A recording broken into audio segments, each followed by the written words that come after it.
É quando, de repente, está tudo maravilhosamente bem e você decide que precisa se mudar. É verdade. Tudo bem ótimo aí, parece que começa a dar um mal-estar, porque está tudo arruma bem. Motivo. Você fica arrumando motivo. Acho que o que eu vim fazer aqui está completo. O cara precisa ir para outra coisa. Minha missão aqui está cumprida. Está cumprida. Aí vai se atolar em algum lugar. É um negócio assim que para os filhos é um horror. Porque não dá continuidade, não organiza a mente. Ser hebreu, que é ser um ser que atravessa fronteiras, não é ser um cigano nas exterioridades, é ser um indivíduo com a capacidade de mudar a mente todo dia. É aí que reside a maior estratificação, a maior fixação. Não é no chão da terra, é no pensamento, é no preconceito, é na ideia fixa.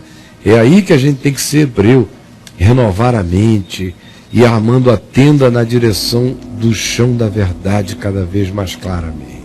E é um processo muito sutil, né? Se você não estiver atento, você vai acreditar nas desculpas que você dá.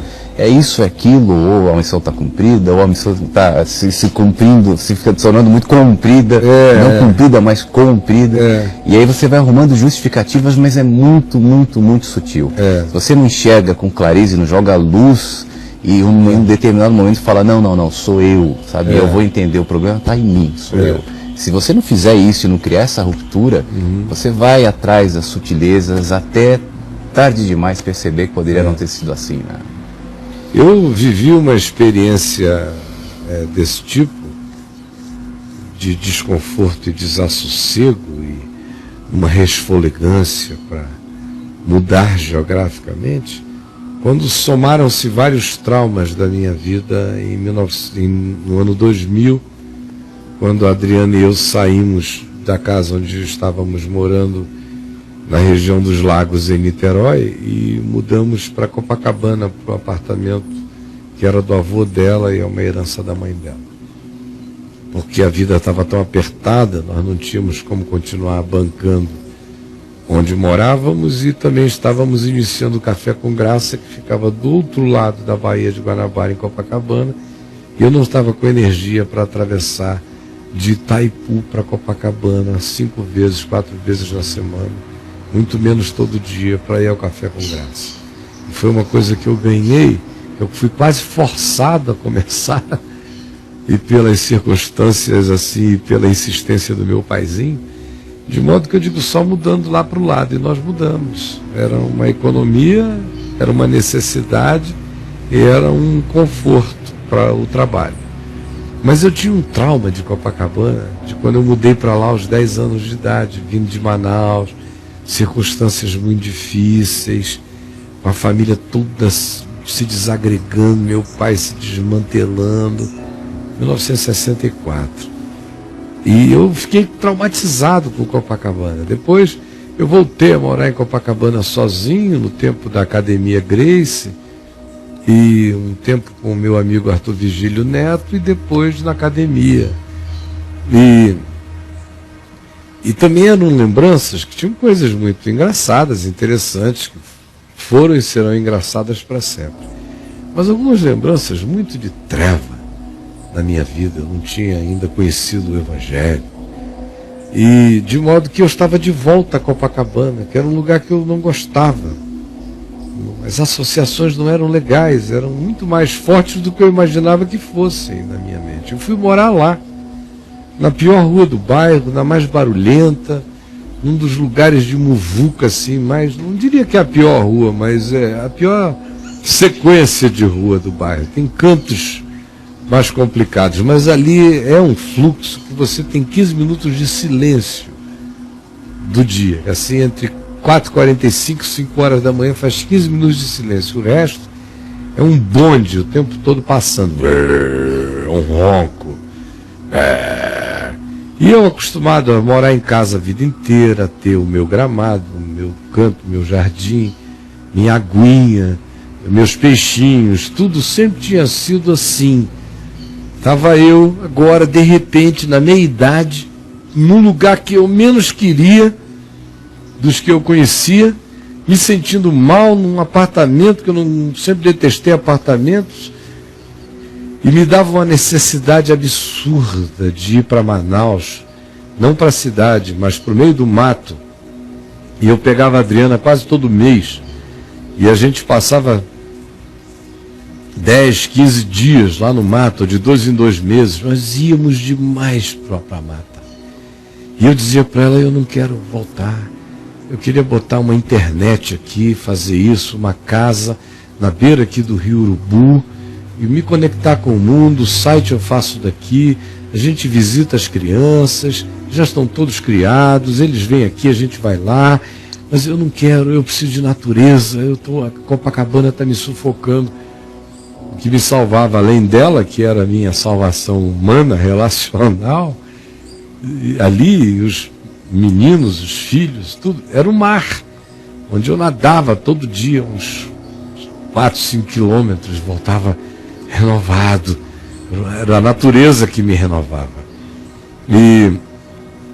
E aí um dia, ela ouvindo aquilo todo dia, eu queria, eu estava cansado, já eram 2 anos e meio e eu cansado.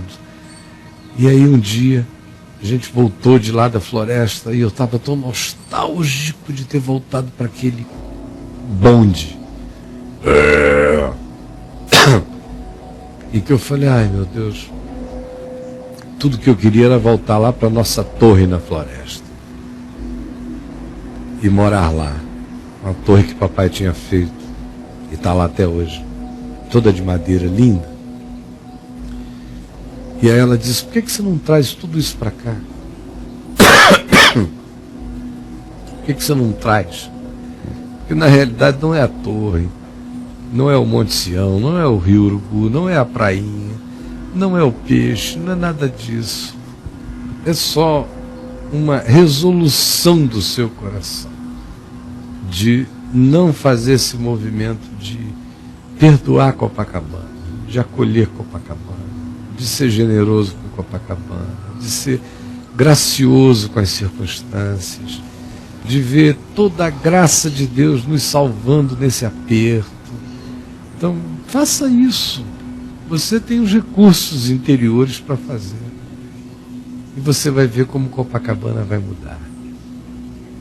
E eu tomei uma decisão, fui tomar um banho, enquanto eu tomava aquele banho, eu tomei uma decisão espiritual diante de Deus. E eu saí agradecendo por aquele apartamento, por aquele barulho, por aquele negócio todo. Meus olhos foram mudando, escamas foram caindo dos meus olhos, eu fui começando a ver só o que era possível de outras dimensões da vida ali. E olha, depois, quando a gente veio para cá, a gente veio, mas eu já vim sem nenhum tipo de agonia. É óbvio que eu gosto muito mais de morar como eu sempre morei. É um gosto, mas aquilo deixou de ser um peso. Porque essas decisões habitam, essas mudanças habitam o caminho interior. É o olhar que muda tudo. Quando esse olhar está grato, está bom, tudo vai ficando legal. Tudo vai se ajustando. Até o acampamento, uma barraca. Se eu vou acampar com a Adriana, é assim, são 3, 4 dias de barraca. Mas os nossos filhos e netos acham engraçado porque a nossa barraca parece uma casinha. Ela vai arrumando, eu também gosto de ter tudo penduradinho nos cantinhos, de até no escuro estender a mão, saber onde tudo está. Aí a Helena, por exemplo, chega, olha e diz, mas a barraca de vocês é o mal barato, porque tem fogueirinha, tem tudo dentro, está tudo bem arrumadinho. São só 4 dias, mas vamos fazer o melhor aqui? Vamos fazer desse acampamento um acampamento que desse para a gente morar o resto da vida? E você descobre que pouco é necessário mesmo uma só coisa. Esse pouco necessário já está dentro de nós. Não é algo a ser alcançado fora de nós. Existe em nós. É um olhar, é uma disposição, é uma decisão de fé. Eu me lembrei de um negócio rapidinho para a gente voltar para o chat. Parecido com isso que você contou. Quando eu saí de São Paulo de um momento cansado, a rádio e jornalismo em rádio é mais difícil ainda, o ambiente é muito ruim, mas eu já vinha há algum tempo carregando isso e alimentando e justificando isso de várias maneiras, né? inclusive projetando isso no rádio, e depois eu vi que não era. Fui a Porto Alegre, depois por outras razões também resolvi que não era lá, que eu tinha que vir para cá, e vi para cuidar de uma rádio, e com o tempo tudo aquilo voltou, de outras maneiras, com outros nomes, de outras formas, mas voltou. E quando você me chamou para vir para cá e eu saí, eu não sei se você lembra, mas eu tirei uns dias e eu fui para Natal com a minha mulher. E aí a gente ficou, não me lembro, 10 dias, 15 dias lá, e eu me lembro que eu estava no mar, numa praia, Praia da Pipa, Praia Pipa, uma coisa assim, muito legal, com golfinho e tal, e eu nadando ali, falando, isso, eu queria ficar aqui, que coisa boa.